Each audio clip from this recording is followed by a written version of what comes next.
All right, guys, so let's see if we can do this one. Okay, another oddball out. This is from 2017. So I just want you guys to see how, how they're developing these questions. And I don't know if it's going to be the same thing with this here, but I wouldn't be surprised. Okay. So let f be the function defined by f of x. And you can see how they throw in it's kind of interesting, huh? F of x is cosine of 2 of x, of 2x plus e to the sine of x. They give us a table. Let g be a differentiable function, another function.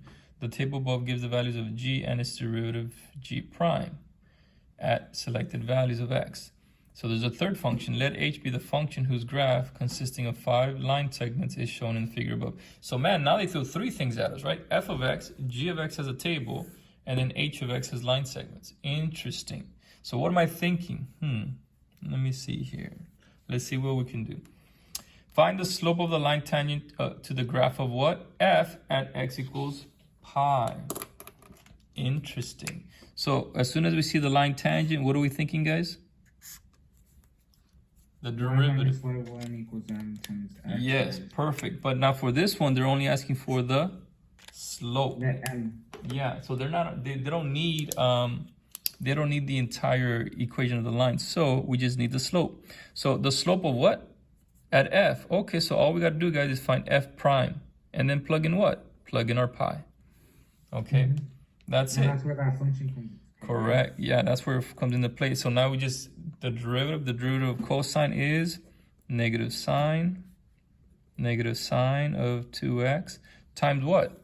The derivative of the inside. So this would be negative 2 actually. Negative 2 sine of 2x. Correct. Plus e to the sine of x. We're going to get e to the sine of x times what? The derivative of the derivative of sine is? Cosine. Now we plug in what? We plug in pi. And pi is one of those that, you just kind of have to memorize it, guys. And it's very simple. All right. If not, you can, draw it out real quick, right? If you don't know, pi is over here. That's negative 1 comma 0. And it's pretty straightforward. So 2 pi is over here. It is 1 comma 0. Okay. So sine of 2 pi is going to be 0. And then this would be negative 2 times 0. E to the sine of pi is over here, where sine is right here. So that's going to be e to the 0. Times cosine of pi is negative 1. And so this is going to give you 1 times negative 1, which is negative 1. Boom. And there it is, guys. Was that very hard? No, I don't think so. 2 points right there, right off the bat. You can do it. Letter B. What do they give us now? Let k be the function defined by this. Find k prime. What do they do? You see that? It seems like these oddballs, look at that. They're asking me to do the chain rule. Can I find k prime? Absolutely. Okay, k prime of x. What do I do? Remember, get used to it. Sandoval, how do you do that? Well, you start off from left to right. H prime of, and then just put the inside. Okay, don't do anything else. Just do the h prime times. Now you go to the inside. The derivative of the inside is f prime of x. Now we're going to plug in our pi. And that's it. Okay, so then we get h prime of f of pi times Can you put it up so we can see? f prime of pi. Oops, sorry. There we go. Sorry about that. Let me see here. Okay. So you see that? So we got h prime of f of x of f prime of x. Now remember, this is h, this is f. So they're incorporating now the table with the other function. So what's f prime? Okay. F prime of, f of pi. So f of pi, so that means I got to plug it into here. Okay, I got to plug it into here. So let's see here. And I'm doing it kind of fast, guys, and I'm sorry, but this would be cosine of 2 pi plus e to the sine of pi. So that's not too bad. And cosine of 2 pi, that means 2 pi is over here. The cosine would be 1.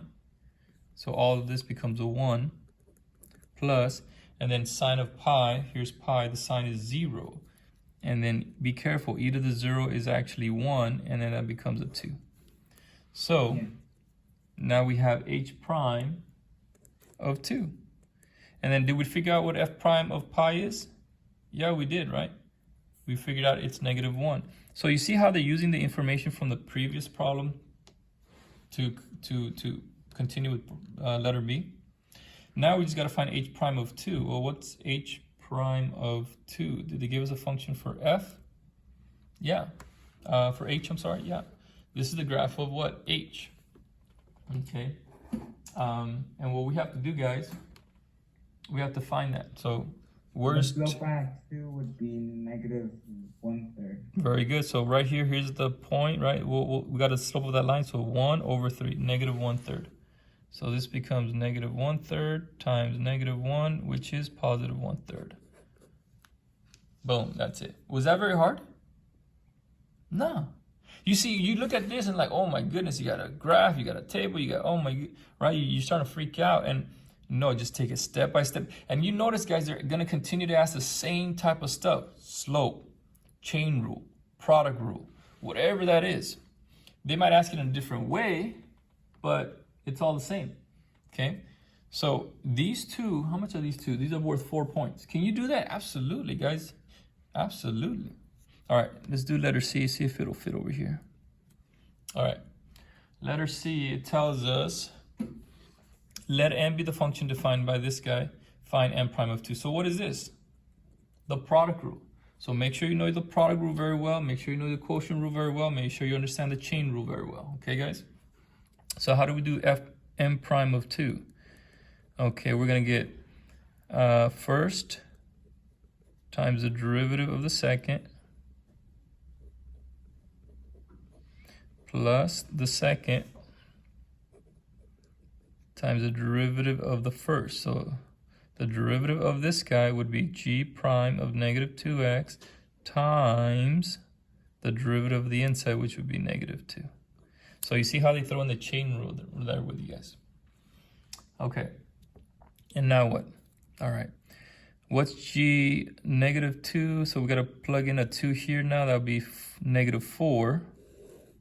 So m prime of 2 would be g of -4 times h prime of 2 plus this would be h of 2 times this would be, plug in a 2 again, that would be g prime of -4, and then the negative, I'm just going to put, yeah, times -2 right here. All right. All right, so what's g of -4? And then we have a table, don't we? We have a table. So g of, when x is -4, is 5. Cool. So that's not too bad. Times, what's h prime of 2? This is the graph of f. I'm sorry, the graph of h. H prime of 2, we already found it, is -1/3. Boom. Plus, what's h of 2? Now remember, h prime and h of 2 are different. So h of 2 at x equals 2, what is h? Okay. What is h? What is h? That one's kind of difficult, huh? What do you guys think?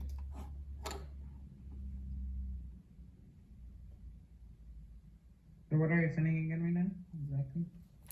See, we got g of -4 here. Is 5. H prime of 2, we found the slope here. So now we got to find h of 2. Isn't it the y value at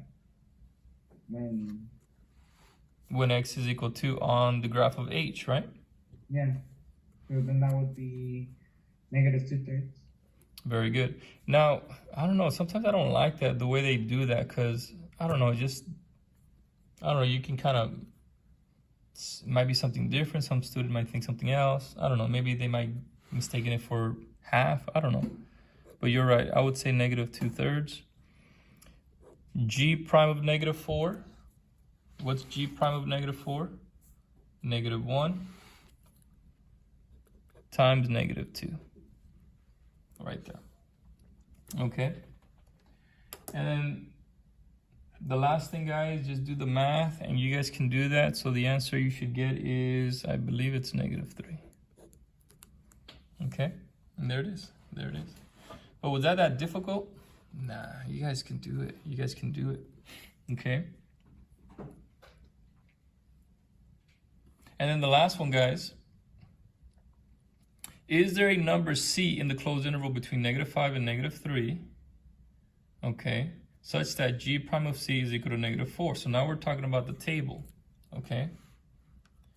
So what is this? The mean value theorem. That's what they're asking us for. And let me get this here. So, is there a number between -5 and 3, -5 and +3 right here? Okay, these are the ones we're talking about. Okay. Between these right here, where the derivative can equal a -4. So what I'm looking at, guys, I'm just gonna look at these right here. This guy and this guy, this guy and this guy, and see, is it gonna give me -4? So let's find the derivative. How do we do that? Well, we're gonna do G. How do we find G prime of C? Remember the mean value theorem, okay, basically tells you that the A rock is equal to the I rock. Average rate of change is equal to the instantaneous rate of change, okay? So how do we do that with the table? We're gonna do G of -3 minus G of -5 all over -3 minus -5. And that's a double negative right there. So be careful. You see how they throw in that double negative? That pesky little negative? And that's gonna give me 2 on the bottom. Over here, we're gonna get 2 minus 10. That's gonna be -8 over 2, which is -4. Look at that. You see that? It is, okay? So how are we gonna write this? Is there a number C in the closed interval that such that G prime of C equals -4? Yes, so you're gonna show this, and then you're gonna say, therefore, by the mean value theorem, don't put MVT, just make sure you write it out, mean value theorem. Okay, there exists at least one C, there exists at least one C in this interval, okay? And actually it's the open interval between -5 and, -5 and -3, such that G prime of C is equal to -4. So the main thing about this guy is they want you to mention the mean value theorem. And you've seen the other questions that we worked on, the mean value theorem comes up quite a bit. All right, guys? So hopefully that makes sense.